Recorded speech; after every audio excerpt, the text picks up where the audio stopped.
Welcome to ZOOMERTIMES TV. And here's your host, Anita Finley. Hello, everybody. I'm Anita Finley, your ZOOMERTIMES TV host, and I have two authors today, and they live together, and so they're romantically hooked, and they write together. They write separately, they write together, and guess where they live? In that marvelous paradise called Hawaii, and they're now on Zoom from Hawaii. So welcome, Larry. Well, I'm going to introduce both of you actually, Larry and Rosemary. You're both that's Mild, and the name is great, Rosemary and Larry Mild. They're not mild, but I mean they are mild. They do a great job, and we featured their book. Actually, it was we featured their book, and I'm just gonna I want to put this up here. We did a review of Rosemary's book, and that was in our I'm sorry, I have it, and it was in our June issue, correct? Yes.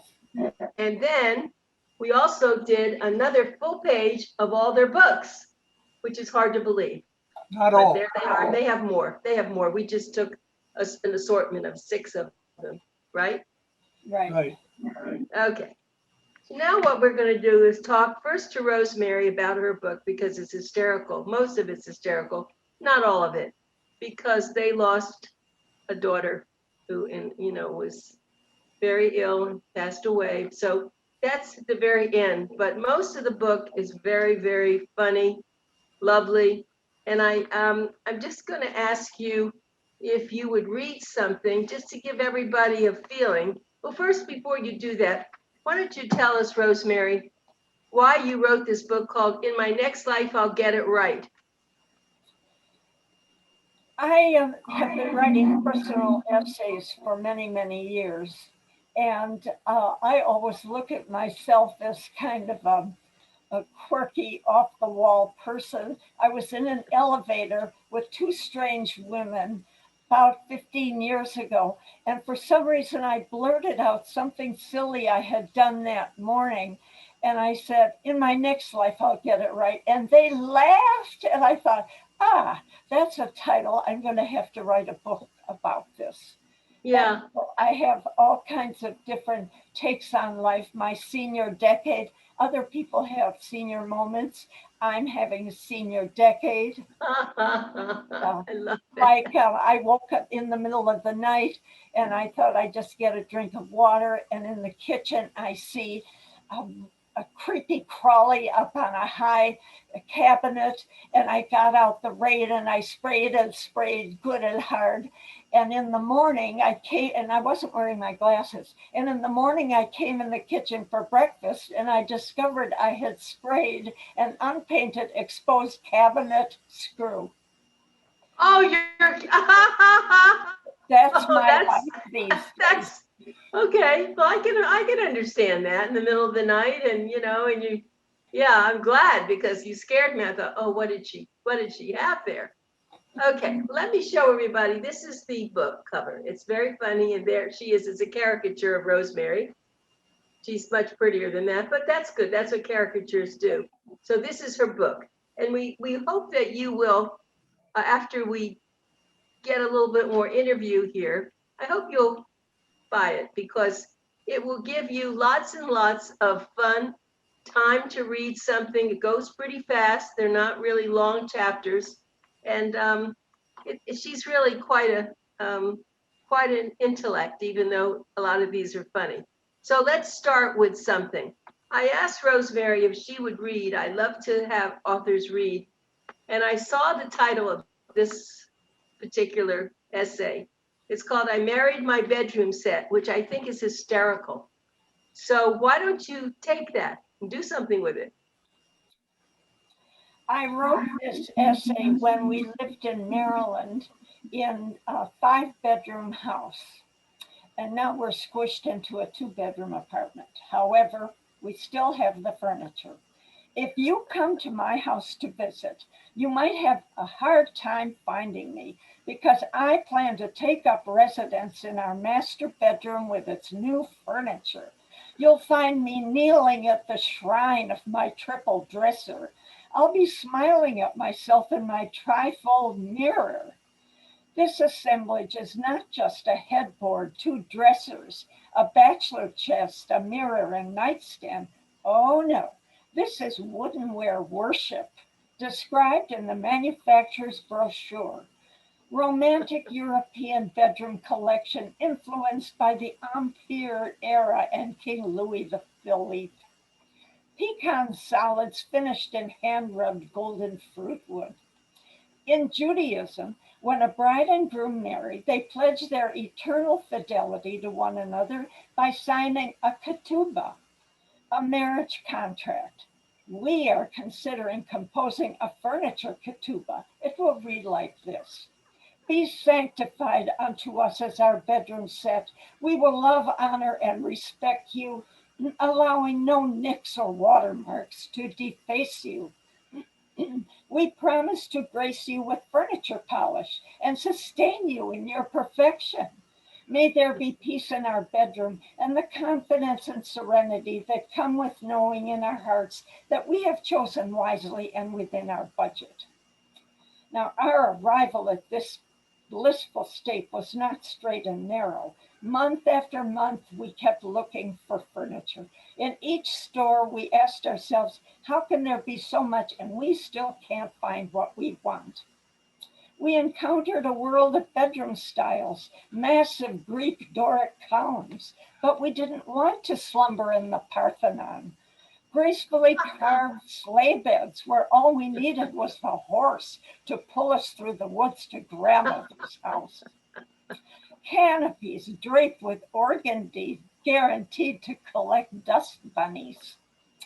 White lacquer, the Florida motel look.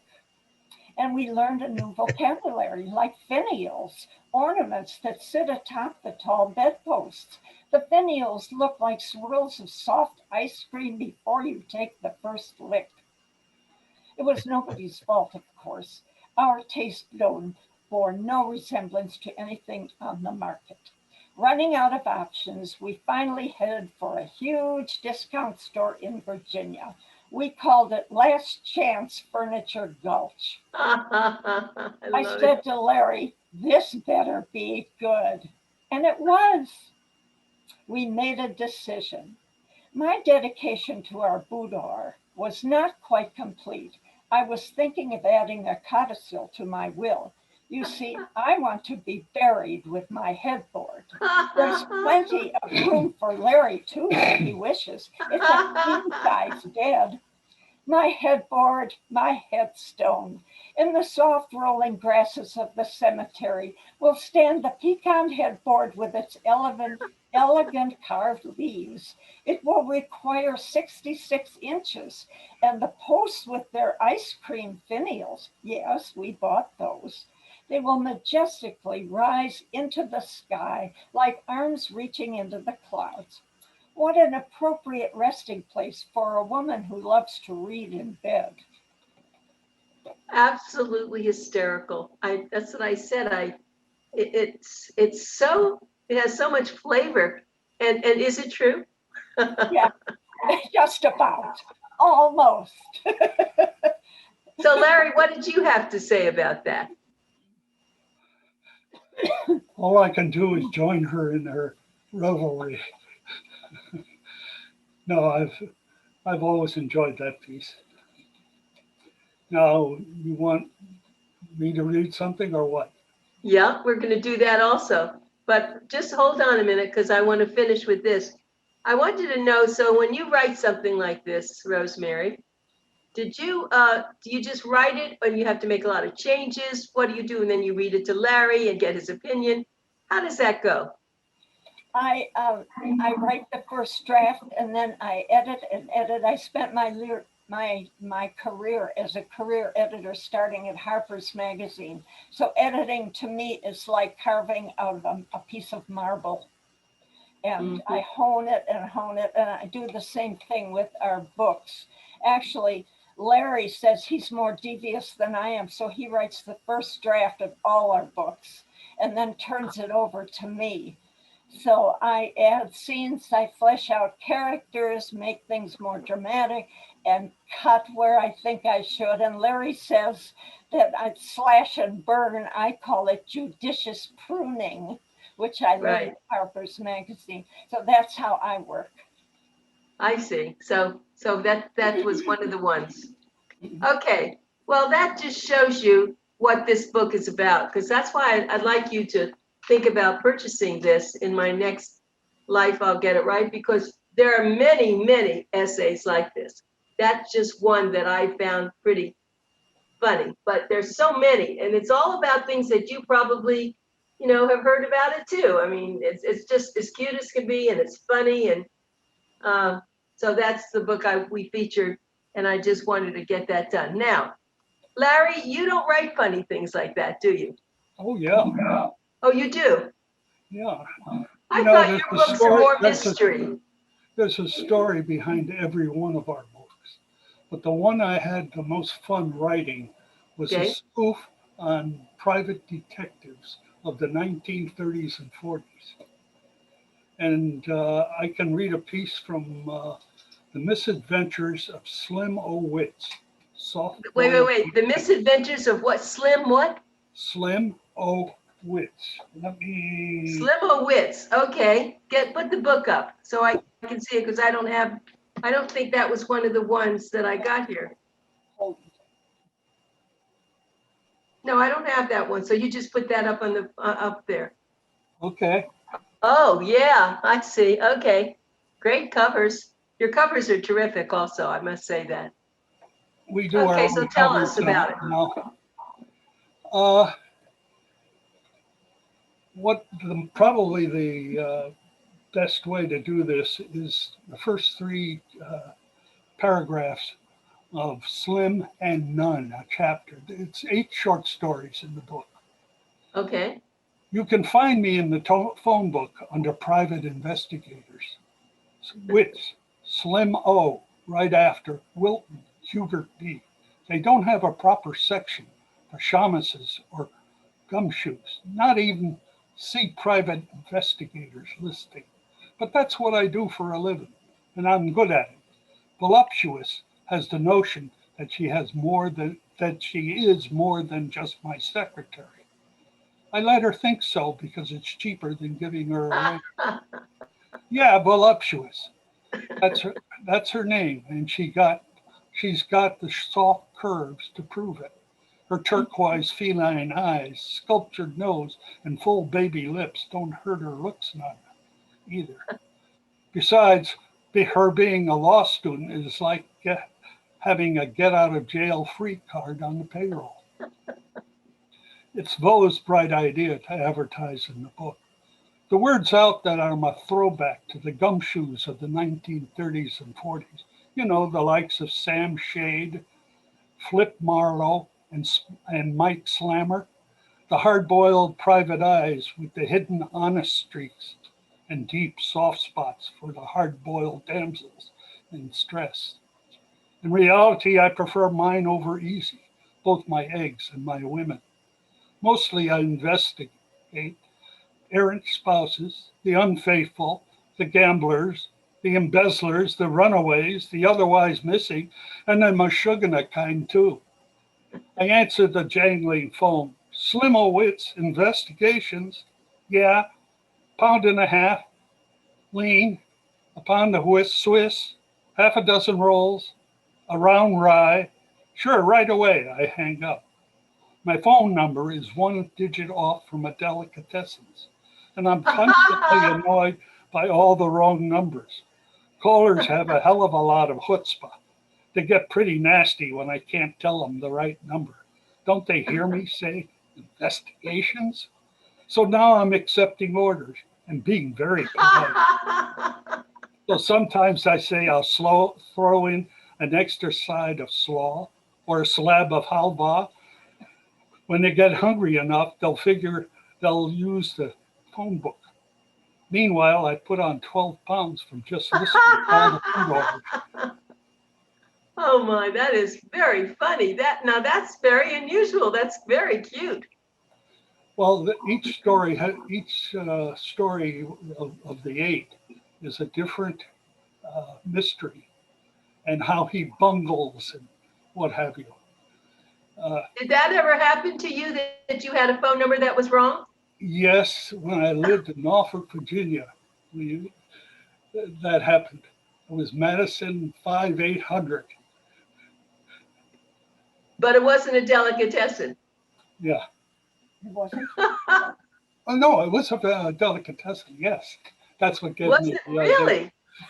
Most of what we write happens in our lives, somewhere, either to someone we know or us in particular.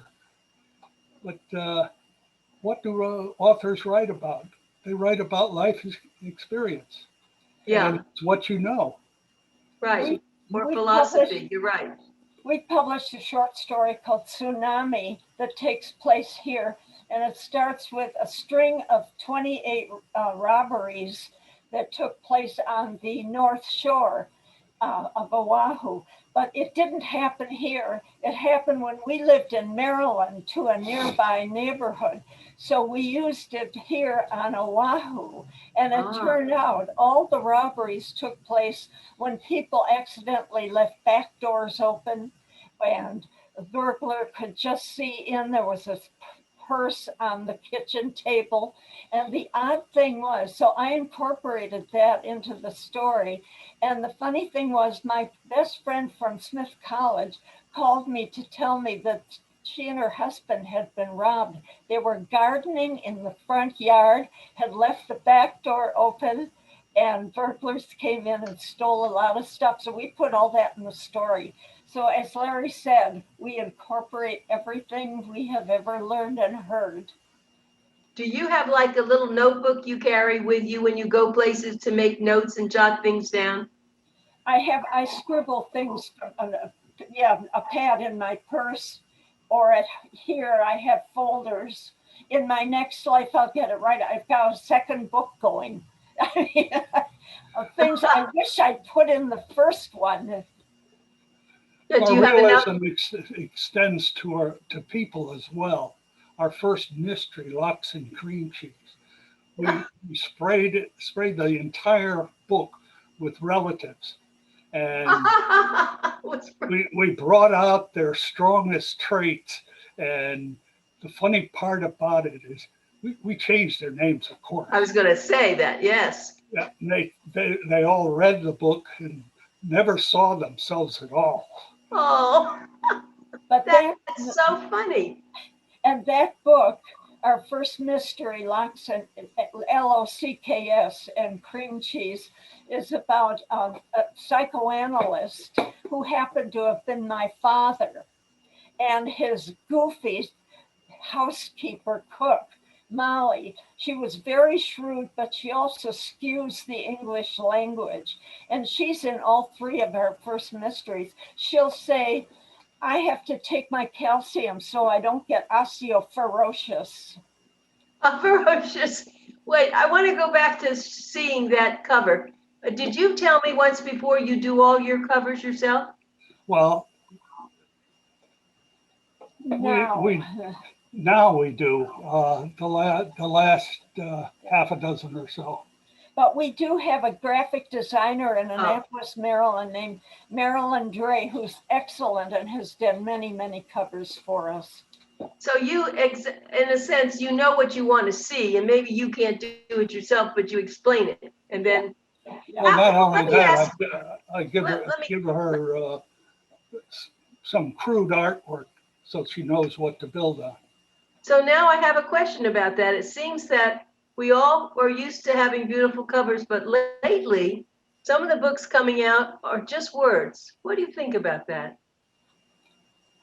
Just words on the cover?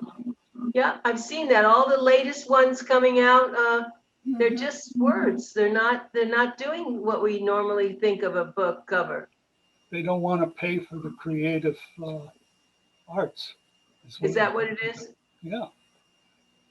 Because some of Artists, these people cost are money, known. and to get a really good cover, you need someone who's creative. I see. Yeah. I see. Okay, because that was just brought up to me about it. You want to attract people with your title and the face of your book.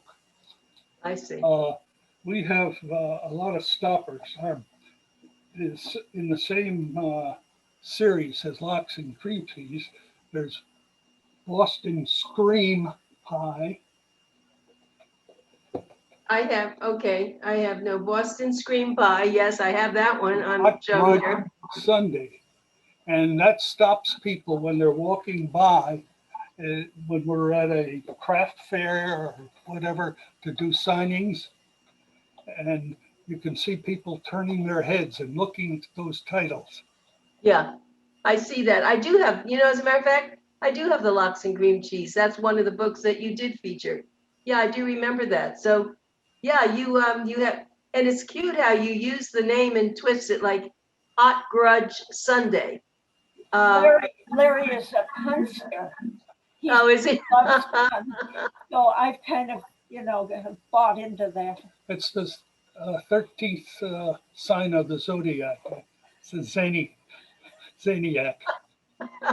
So, well, I think you're right, though. When someone's walking by, and I've seen that, and they don't know what book they want, they're going to look at the cover or the title, and that's going to give an idea. But let me just go back to yours.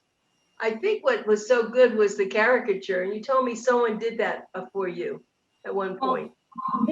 I was managing editor of a chemical association journal, and this was 1983, and the association had a big convention in Chicago, and they hired a cartoonist.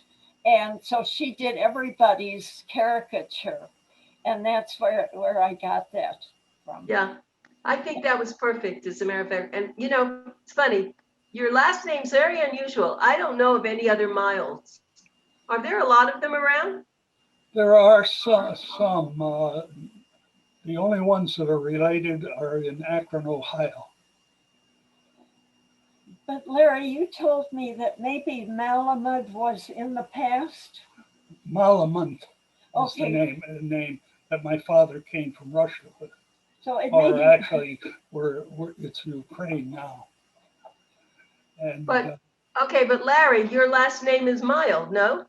yeah, but Okay, it was my father came to this country Oh, with the name Ellis Island and so forth.